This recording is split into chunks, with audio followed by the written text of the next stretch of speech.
মেমারিতে স্বর্ণ শিল্পীর অকাল প্রয়াণ, সমস্ত স্বর্ণ প্রতিষ্ঠান বন্ধ।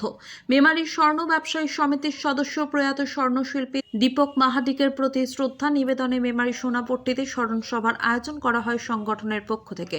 আজ শুক্রবার সকালে এই স্মরণ সভায় ভাবগম্ভীর পরিবেশে প্রয়াত দীপক মাহাদিকের প্রতিকৃতিতে ফুল, মালা, ধূপ সহযোগে শ্রদ্ধা নিবেদন করা হয় এবং একই সাথে তার বিদেহী আত্মার মুক্তি প্রার্থনায় 1 মিনিট নীরবতা পালন করা হয়।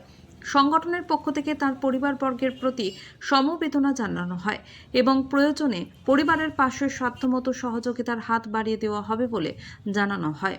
জানা যায়, গত শুক্রবার সন্ধ্যায় হৃদরোগে আক্রান্ত হয়ে অকাল মৃত্যু ঘটে দীপক মাহাদিকের।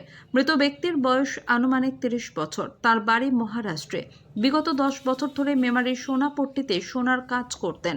তার এই অকাল প্রয়াণে শুক্রবার সোনাপট্টিতে সারাদিন সমস্ত দোকান বন্ধ থাকবে বলে জানান মেমারি স্বর্ণ ব্যবসায়ী সমিতি। মৃত্যুঞ্জয় যশের রিপোর্ট, MBS নিউজ। আজকে আমাদের এক তরুণ সদস্য শ্রী দীপক মাহাদিক তার অকাল প্রয়াণে আমরা গভীরভাবে শোকস্তব্ধ হয়েছিলাম। সেই জন্য তার স্মৃতির উদ্দেশ্যে আমরা এক জায়গায় মিলে তার শোক সভা করা হলো। কবে মারা গেছে?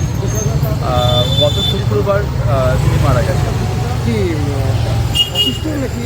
না, হঠাৎই তার বয়স এমন কিছু বেশি নয়, এই সবে মাত্র 29-30 বছর বয়স এবং হঠাৎ করে হৃদরোগে আক্রান্ত হয়ে তিনি এক জায়গায় যাচ্ছিলেন সোনামুখী। সেই সোনামুখী যাওয়ার সময় তিনি হৃদরোগে আক্রান্ত হয়ে মারা যান।